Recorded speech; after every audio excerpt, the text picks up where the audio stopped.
اعوذ باللہ من الشیطان الرجیم بسم اللہ الرحمن الرحیم زما میندو زما خویندو زما عزیزم وطنو زما ورونو اللہ تعالیٰ دی قرآن باندې موږ ته عمل کولو توفیق راکړي. الله تعالیٰ زموږ سرلوچ بیٹی ژوند د طریقو د قرآن په طریقو باندې کړي. پرون چې ما کوم جوړ کړی و 108 باندې ما ختم کړی و. نن چې دی نو زه به شروع کوم 108 باندې. استغفر اللہ اعوذ باللہ من الشیطان الرجیم بسم اللہ الرحمن الرحیم. میری عزیز ہم وطنوں، میرے بہنوں، میرے بھائیوں، میرے بچوں، کل میں نے 188 پر میں نے ختم کیا تھا. آج میں 189 سے شروع کر رہی ہوں. یہاں تم سے پوچھتے ہیں، رسول اللہ صلی اللہ علیہ وسلم سے پوچھتے ہیں چاند کے بارے میں. یسألونک عن الاہلہ، سوال کرتے ہیں تم سے چاند کے بارے میں. قل تو کہو اے محمد صلی اللہ علیہ وسلم، یا مواقیت للناس والحج، یہ ٹائم ہے، وقت ہے لوگوں کے لیے اور حج کے لیے.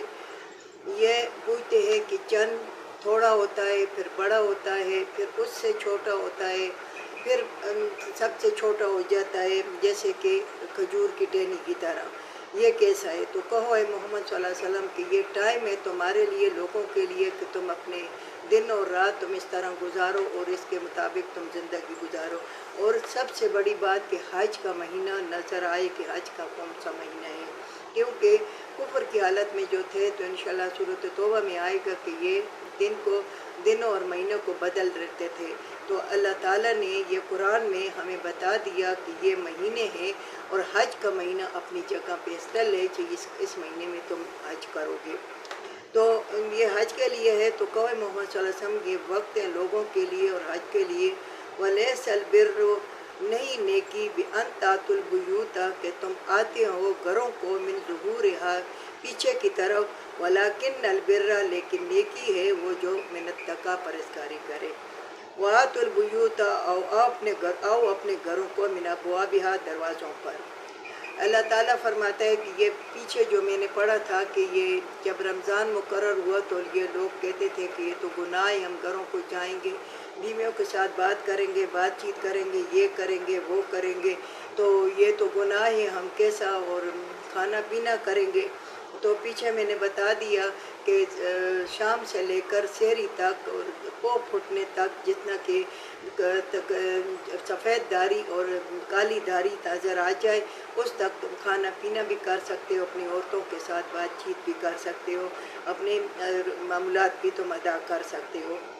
تو یہ اللہ تعالیٰ کہتا ہے کہ یہ نیکی نہیں ہے کہ تم کہتے ہو کہ ہم نیکی کرتے ہیں کہ اپنے گھروں کو آئیں گے پیچھے کی طرف سے، دیواروں کی طرف سے، لیکن یہ نیکی ہے کہ تم پرہیزگاری کرو. یہ نیکی ہے کہ تم اللہ کے احکامات کی پوری پرہیزگاری کرو، اللہ کے حکموں کے مطابق زندگی گزارو، اور جیسے اللہ فرمایا اسی طرح ہم اللہ تعالیٰ کی حدودوں کے مطابق، اللہ تعالیٰ کی حدودوں کے مطابق اپنے آپ کو ڈال دو، پرہیزگاری کرو.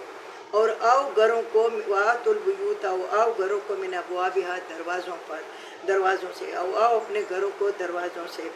وَاتَّقُوا اللَّهَ لَعَلَّكُمْ تُفْلِحُونَ، ڈرو اللہ سے، ہو سکے کہ تم پرہیزگار بن جاؤ. اللہ سے ڈرنا چاہیے، 24 گھنٹے اللہ سے ڈرنا چاہیے اور دعا کرنی چاہیے کہ یا اللہ ہمارے دلوں میں اپنی محبت، اپنا ڈر ہمارے دلوں میں ڈال دے کہ ہم جو بھی گناہ کریں تو ہم کہیں کہ اللہ تعالیٰ حاضر ناظر ہے، ہمیں دیکھ رہا ہے. یہ نہیں کہ ہم کہتے ہیں کہ کوئی بھی ہمیں نہیں دیکھ رہا، ہم جو بھی کرتے ہیں، چوری کرتے ہیں، زنا کرتے ہیں، شراب پیتے ہیں، ہمیں کوئی نہیں دیکھتا. میرے بہنوں، میرے بھائیوں، اللہ تو 24 گھنٹے دیکھتا ہے، اللہ تو حاضر ناظر ہے. اگر تم زمین کے تاخانوں میں تم شراب نوشی اور شراب اور برے کام کرو گے، اگر تم بند کمروں میں کرو گے، مگر اللہ تو دیکھتا ہے، اللہ کے فرشتوں تو دیکھتے ہیں. لعلکم تفلحون، ہو سکے کہ تم کامیاب ہو جاؤ. تم اللہ سے ڈرو، اللہ کے احکامات کے مطابق عمل کرو، ہو سکو کہ تم کامیاب ہو جاؤ. وَقَاتِلُوا فِي سَبِيلِ اللَّهِ الَّذِينَ يُقَاتِلُونَكُمْ وَلَا تَعْتَدُوا، اور جنگ کرو اللہ کے راستے میں ان لوگوں کے ساتھ جو جنگ کرتے ہیں تمہارے ساتھ، اور تم زیادتی نہ کرو. میری بہنوں میرے بھائیوں، اللہ تعالیٰ نے یہ 13 سال کی زندگی رسول اللہ صلی اللہ علیہ وسلم نے بہت مصیبتیں برداشت کی، صحابہ نے، رسول اللہ صلی اللہ علیہ وسلم نے، مگر اللہ کی طرف سے حکم نہیں آ رہا تھا جنگ کے لیے کہ تم جنگ نہیں کرو، پہلے ان کو نماز کے لیے تم تیار کرو کہ پہلے تو نماز سیکھیں اور نماز پڑھیں، پھر جنگ تو بعد کی بات ہے۔ پھر 13 سال کی زندگی کے بعد اللہ تعالیٰ نے پھر کہا کہ اب تم جنگ کرو اللہ کے راستے میں ان لوگوں کے ساتھ جو جنگ کرتے ہیں تمہارے ساتھ، وَلَا تَعْتَدُوا، مگر زیادتی نہ کرو۔ میری بہنوں میرے بھائیوں، مجھے لوگ کہتے ہیں کہ تم یہ باتیں نہ کرو میڈیا پہ، میں نہیں کرتی، مگر چونکہ اللہ تعالیٰ کا حکم ہے کہ اگر تم دیکھتے ہو اور تم وہ باتیں نہیں کرتے ہو تو یہ سب ایمان ہے کہ کسی بھی وقت تم سے جا سکتا ہے۔ یہ آج کل ہمارے ملک میں جو ہو رہا ہے، دیکھو اللہ تعالیٰ فرماتا ہے وَلَا تَعْتَدُوا، اور زیادتی نہ کرو۔ زیادتی کیا مطلب؟ عورتوں پر، لڑکیوں پر، معصوم بچوں پر ہاتھ نہ اٹھاؤ، بوڑھوں پر، زیادہ بوڑھوں پر ہاتھ نہ اٹھاؤ، زیادتی نہ کرو۔ ہمارے ملک میں کیا ہو رہا ہے، ہماری حکومت کیا کر رہی ہے، یہ تم دیکھ رہے ہو کہ عورتوں پر ہاتھ اٹھا رہے ہیں اور عورتوں کی بے حرمتی کر رہے ہیں، نہ ان کی بیٹیاں ہیں، نہ ان کی بہنیں ہیں، نہ ان کی نواسیاں ہیں، نہ پوتیاں ہیں، یہ زیادتی کر رہے ہیں۔ یہ زیادتی نہیں، اللہ تعالیٰ نے کہا کہ تم ان پہ زیادتی نہیں کرو گے، وَلَا تَعْتَدُوا، تم زیادتی نہیں کرو گے۔ ان اللہ لا يحب المعتدین، بے شک اللہ تعالیٰ محبت نہیں کرتا زیادتی کرنے والوں کے ساتھ۔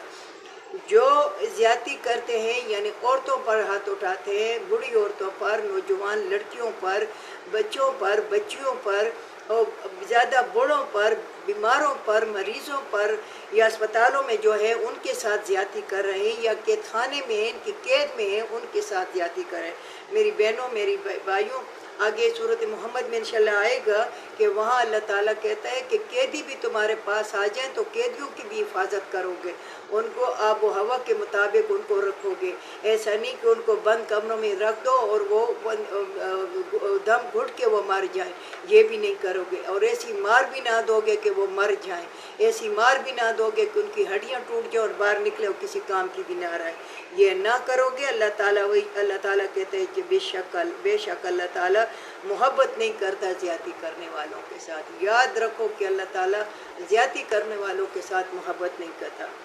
وَاقْتُلُوهُمْ حَيْثُ ثَقِفْتُمُوهُمْ وَأَخْرِجُوهُمْ مِنْ حَيْثُ أَخْرَجُوكُمْ، قتل کرو ان کو جہاں بھی پاؤ۔ اب بس اللہ تعالیٰ کو حکم آ گیا کیونکہ ان کی زیادتیاں حد سے بڑھ گئی تھی، اب ہماری حکومت کی زیادتیاں بڑھ گئی ہیں۔ انشاءاللہ تعالیٰ اللہ تعالیٰ کوئی راستہ عمران خان کے لیے اور سچے لوگوں کے لیے اللہ تعالیٰ راستہ نکال لے گا، یہ اللہ تعالیٰ کا وعدہ ہے۔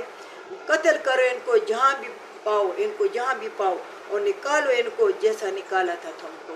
یعنی رسول اللہ صلی اللہ علیہ وسلم نے مکہ چھوڑا سا، مدینہ میں ہجرت کی تھی، تو مدینہ میں یہ آیاتیں آئی تھی، تو تم ایسا کرو کہ جنگ کرو ان کے ساتھ۔ جب مدینہ میں تمام مسلمان جمع ہو گئے تھے اور کفر تمام مکہ میں رہ گئے تھے، تو پھر اللہ تعالیٰ نے کہا کہ جنگ کرو ان کے ساتھ، جہاں پہ قتل کرو ان کو جہاں بھی ان کو پاؤ، اور نکالو ان کو جیسا کہ نکالا ہے تم کو۔ وَالْفِتْنَةُ أَشَدُّ مِنَ الْقَتْلِ، اور فتنہ سخت ہے قتل سے۔ فتنہ کیا ہے؟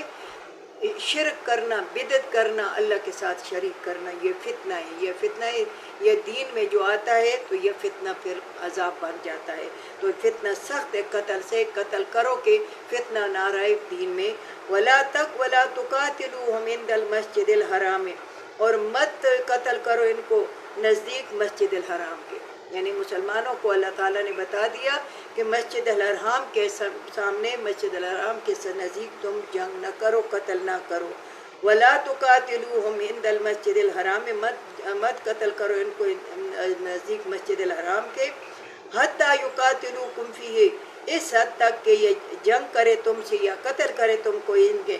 وَإِنْ قَاتَلُوكُمْ، پھر جنگ کرتے ہیں تمہارے ساتھ، فَاقْتُلُوهُمْ، پھر قتل کرو ان کو۔ اگر یہ زبردستی مسجد الحرام کے پاس بھی تمہارے ساتھ جنگ کرتے ہیں اور تمہارے ساتھ یہ فتنہ و فساد کرتے ہیں، تو پھر مسجد الحرام کے پاس بھی اللہ تعالیٰ نے اجازت دے دی کہ اب تم ان کو قتل کرو۔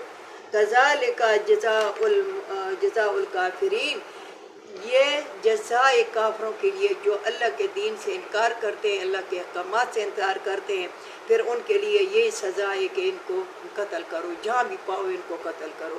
وَإِنِ انتهوا، بس اگر پھر بھی اللہ تعالیٰ، دیکھو اللہ تعالیٰ غفور رحیم ہے، اللہ تعالیٰ بہت مہربان ہے، وہ 70 ماؤں سے زیادہ مہربان ہے، اور یہ نہیں کہ مسلمانوں پر، کافروں پر بھی مہربان ہے۔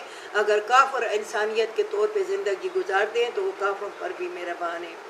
فَإِنِ انتهوا، بس اگر یہ منع ہو جائے، بے شک اللہ تعالیٰ بخشنے میں مہربان ہے۔ اگر اس کے بعد بھی یہ منع ہو جائیں، یہ مسجد الحرام کے پاس بھی جنگ نہیں کرتے اور تمہارے ساتھ صلح رحمی سے رہتے ہیں، تو پھر تم منع ہو جاؤ، بے شک اللہ تعالیٰ بخشنے والا مہربان ہے۔ پھر اللہ تعالیٰ بہت غفور رحیم ہے، وہ سمجھتا ہے کہ کون مسلمان ہوگا اور کون مسلمان نہیں ہوگا، اور کون کافروں میں کمزور ہے اور مسلمانوں کے ساتھ زیادتی نہیں کرتا۔ وَقَاتِلُوهُمْ، قتل کرو ان کو، حتیٰ اس حد تک لا تکون فتنۃ، کہ رہ نہ جائے فتنہ، وَيَكُونَ الدِّينُ لِلَّهِ، اور ہو جائے دین صرف اللہ کا۔ اس حد تک خون ریزی کرو، پھر کافروں کے لیے اللہ تعالیٰ نے فلی اجازت دے دی کہ تم اس حد تک جنگ کرو ان کے ساتھ کہ فتنہ نہ رہ جائے، شرک و بدعت نہ رہ جائے، بت پرستی نہ رہ جائے، اور ہو جائے دین اللہ کا، صرف اللہ کا دین رہ جائے، جو اسلام ہے اللہ تعالیٰ کا دین رہ جائے۔ پھر اللہ تعالیٰ دوبارہ فرماتا ہے فَإِنِ انتهوا، بس منع ہو جائیں، فَلَا عُدْوَانَ، بس تم زیادتی نہ کرو، إِلَّا عَلَى الظَّالِمِينَ، مگر ظالموں پر۔ بس اگر منع ہو جائیں تو پھر زیادتی نہ کرو مگر ظالموں پر، جو ظالم ہیں ان پر زیادتی کرو۔ یہ منع ہو جائے تو پھر تم زیادتی نہیں کرنا مگر ظالموں پر کرنا، جو ظلم کرتے ہیں تو ان پر پھر زیادتی کرنا لازمی ہے۔ الشہر الحرام بالشہر الحرام، یہ مہینہ حرمت کا، یہ مہینہ حرمت کا، حرمت کے مہینے پھر آگے آئیں گے انشاءاللہ، سورۃ توبہ میں ان کی تشریح میں کروں گی، حرمت کے کون سے مہینے ہیں۔ والحرمات قصاص، وہ حرمت کے بدلے ہیں، یعنی حرمت کا یہ احساس نہیں رکھتے حرمت کے مہینوں میں، یہ 4 مہینے ہیں، انشاءاللہ آگے میں ان کی تشریح کروں گی حرمت کے، پھر ان سے بدلہ لو، پھر قصاص میں ان کو بدلہ لو۔ پھر اللہ تعالیٰ دوبارہ فرماتا ہے فَمَنِ اهْتَدَىٰ عَلَيْكُمْ فَاعْتَدُوا، بس اگر زیادتی کرے تم پر، بس تم زیادتی کرو ان پر، اسی طرح مَهْتَدَىٰ، اور مت زیادتی کرو تم، یعنی اگر وہ زیادتی کرتے ہیں تم پر، وہ تم پر چڑھائی کرتے ہیں، پھر تم بھی زیادتی کرو، تم بھی ان کے ساتھ چڑھائی ان پر کرو، ان کی طریقے پہ جس طرح وہ کرتے ہیں اس سے زیادہ نہ کرو، یعنی اس نے پتھر مارا یا انہوں نے تمہارے ساتھ زیادتی کی یا گالی گلوچ دی یا تو وہی کرو، نہ کہ تم اس پہ بندوق چلاؤ یا کلاشن کوپ چلاؤ یا چھری یا چاقو چلاؤ، نہیں، اسی طرح جیسا اس نے کیا ہے۔ مَهْتَدَىٰ، مت زیادتی کرو تم، وَاتَّقُوا اللَّهَ، ڈرو اللہ سے، وَاعْلَمُوا، سمجھو، بے شک اللہ تعالیٰ مال متقیوں کے ساتھ ہے۔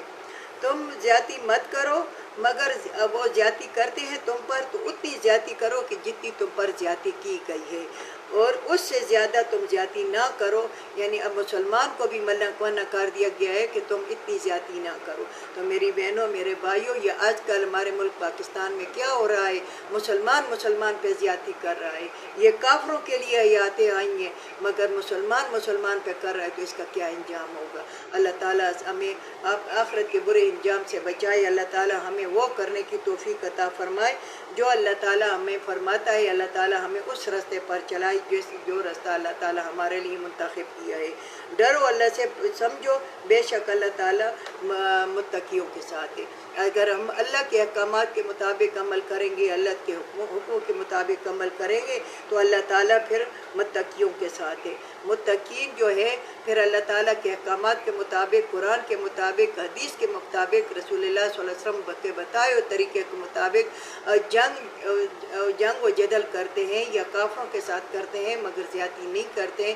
ان کے جو قیدی ہمارے پاس آتے ہیں ان قیدیوں کی حفاظت کرتے ہیں، اور عورتوں پہ ہاتھ نہیں ڈالتے ہیں اور لڑکیوں پہ ہاتھ نہیں ڈالتے، بوڑھے مردوں پر، بوڑھیوں عورتوں پر، بیماروں پر، جو اسپتالوں سے آئے ہوئے ہیں یا بیمار ہو گھر پہ پڑی ہو اس کے اوپر زیادتی نہیں کرتے، تو بے شک اللہ تعالیٰ پھر متقیوں کے ساتھ ہے۔ اللہ تعالیٰ اس پر عمل کرنے کی توفیق عطا فرمائے۔ وآخر دعوانا ان الحمدللہ۔